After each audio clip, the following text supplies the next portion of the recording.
Gracias, amigos. Un tema de nunca acabar es el embargo o el bloqueo a Cuba.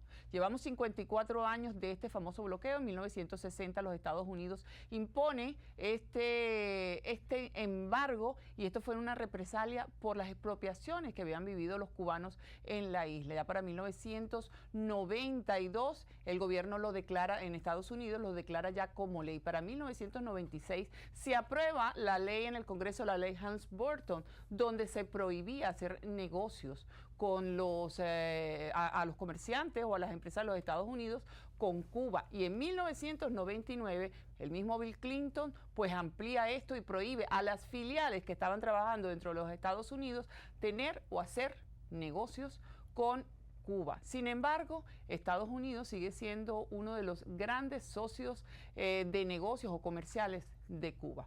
Hoy, para dilucidar un poco del tema y ver las dos caras de la moneda, nos acompaña Norma Camero Rino, abogada internacionalista, pro defensora de los derechos humanos. La tenemos aquí. Y también Liz López. Ella pues es productora, directora, aquí trabaja con nosotros en el canal y tiene su punto de vista muy diferente al de Norma y al de muchos cubanos. Norma, muchísimas gracias. Buenos días, bienvenida, Clarita. como Gracias siempre, por invitarme. Yo dije que yo voy a hacer el show toda la semana con Norma porque ya esto no sirve, Lizzy. Muchísimas gracias. Liz López, que conste. Sí. Pero, muchachas, primero vamos a ver lo que nos prepararon en producción para que la gente entienda un poco de lo que se trata este bloqueo o este famoso embargo que lleva 54 años. Adelante. El bloqueo desgarra y hiere en cada actividad de la vida de los cubanos y no deja de golpear ni un minuto. El bloqueo es una de las medidas de guerra de la administración norteamericana contra Cuba. Una de ellas, una de las que se instauró más rápido en un proceso de varios años, definitivamente. Me parece que el punto de partida tiene que ser la política agresiva que Estados Unidos ha desarrollado contra Cuba desde el mismo momento en que triunfa la Revolución Cubana el 1 de enero de 1951.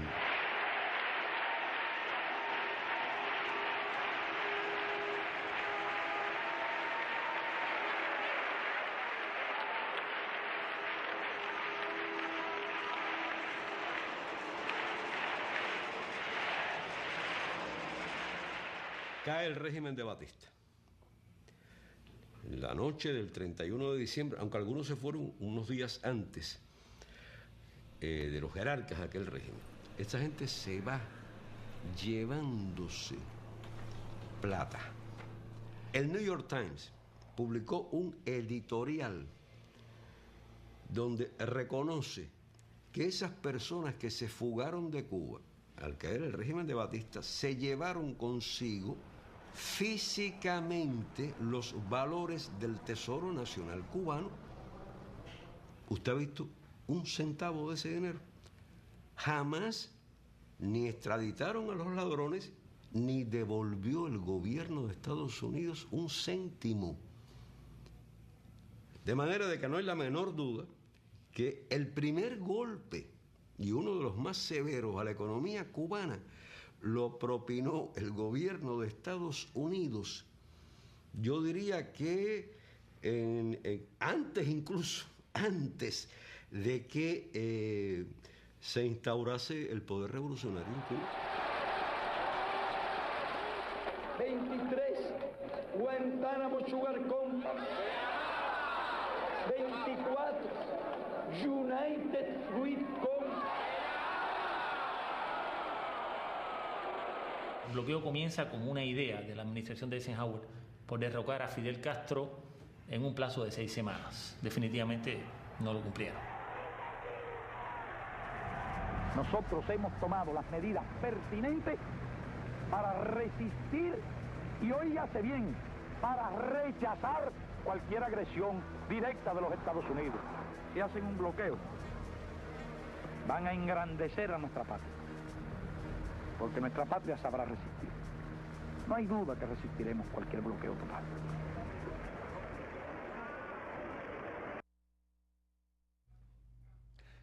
Bueno, pues ustedes vieron un poco cómo ellos han hecho ver el embargo y cómo ellos han tratado de hacer resistencia. Sin embargo, Estados Unidos está entre los 5 socios principales, hablando comercialmente de hacer una asociación. Estados Unidos les envía aves, les envía trigo, les envía arroz y es uno de los principales socios. Hoy, pues vamos a comenzar con Liz López, ella cubana. ¿Hace cuánto tiempo llegaste? ¿Saliste de Cuba?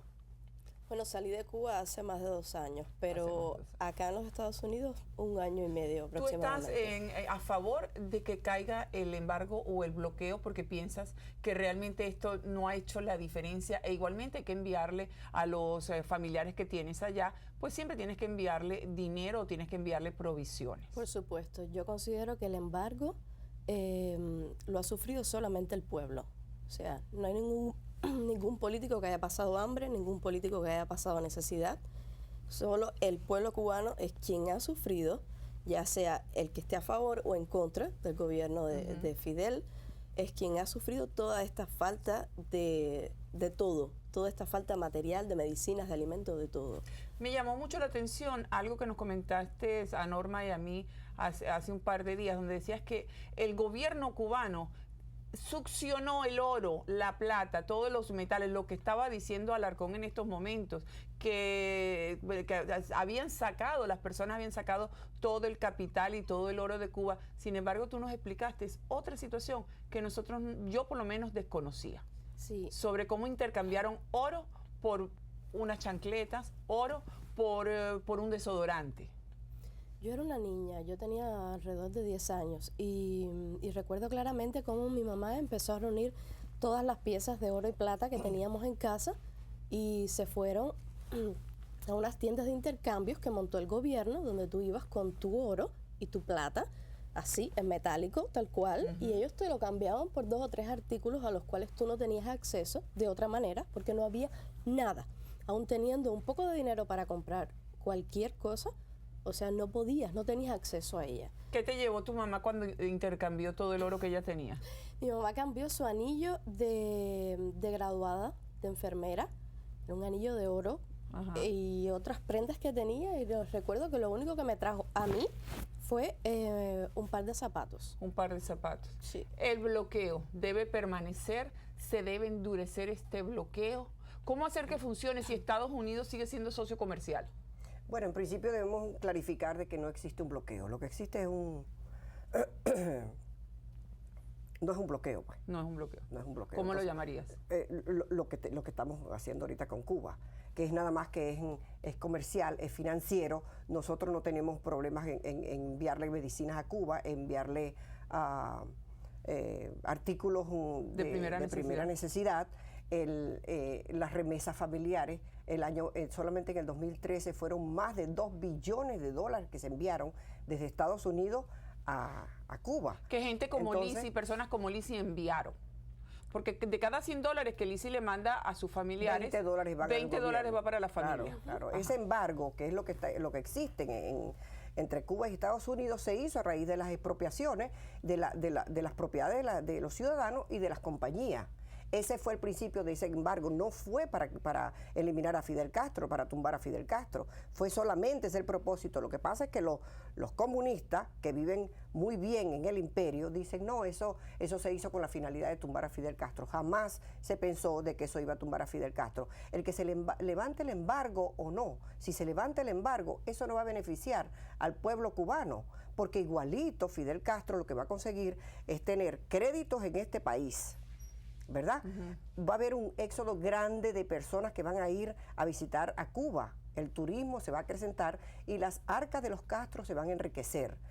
Si nosotros le damos crédito a Cuba, es probable que el primer año paguen, pero el segundo año van a querer venir a los Estados Unidos a pagar en especie, porque lo que hace Fidel Castro es traficar con sus ciudadanos, esclavizándolos, mandándolos como pago a otros países por lo que él percibe de Lizzy, ¿se debe continuar o no con este bloqueo? Tú que dejaste tu familia hace 2 años, que quizás las personas o los cubanos que salieron hace 50, 60 años, que a lo mejor ya no tienen y nunca regresaron allí ni siquiera a visitar en la cama ya en sus momentos finales a sus familiares, a sus madres, ellos jamás regresaron y tampoco enviaron jamás ayuda. Ustedes, que sí tienes tu familia ya, que está fresquita, que te criaste en el ambiente de Fidel Castro, ¿se debe o no quitar el embargo? ¿Cambiaría la situación de los cubanos? Yo creo que el bloqueo, más que nada, es mental, por parte de nosotros como ciudadanos, que no vemos la realidad de lo que está sucediendo, o que tenemos mucho miedo a luchar por lo que realmente creemos que está sucediendo y no sabemos cómo cambiar las cosas. Hay mucho terror infundado.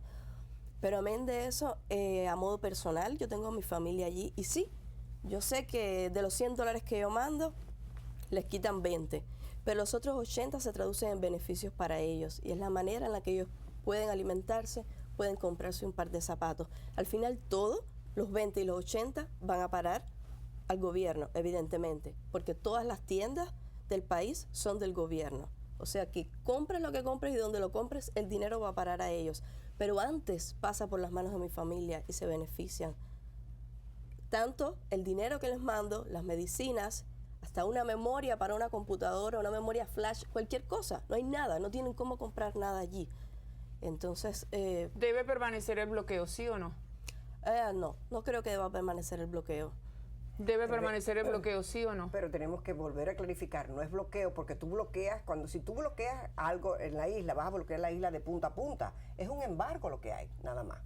Yo no creo que debamos levantar, yo tengo sentimientos muy encontrados, pero yo no creo que debamos levantar el bloqueo, porque eso sería darle beneficios, no al pueblo cubano, no al pueblo que ha sufrido por 55 años, sino a un gobierno, a un régimen dictatorial, nefasto, dominante, dictatorial. Nosotros no podemos darle concesiones a los Castro para que ellos tengan acceso a los créditos en Estados Unidos, acceso a hacer negocios con las compañías estadounidenses que inviertan en Cuba para que luego en una constitución que no tiene prevista la propiedad privada, terminen quitándoselo. Entonces, nosotros le vamos a dar crédito a nuestro enemigo. No podemos olvidar la crisis de los misiles. Okay. Fidel Castro es nuestro enemigo más acérrimo y en cualquier momento nos va a atacar si él puede. No debemos levantar el embargo. ¿Tu familia tiene propiedades privadas allá? No.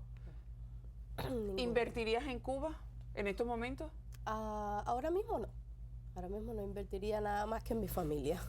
En tu familia, en enviarle artículos de primera necesidad. Sí. De poder sacarlos, ¿los sacarías a todos? Obviamente, no creo que esta situación de 50 y tantos años vaya por un buen camino, termine bien. Fuiste criada en un ambiente de terror.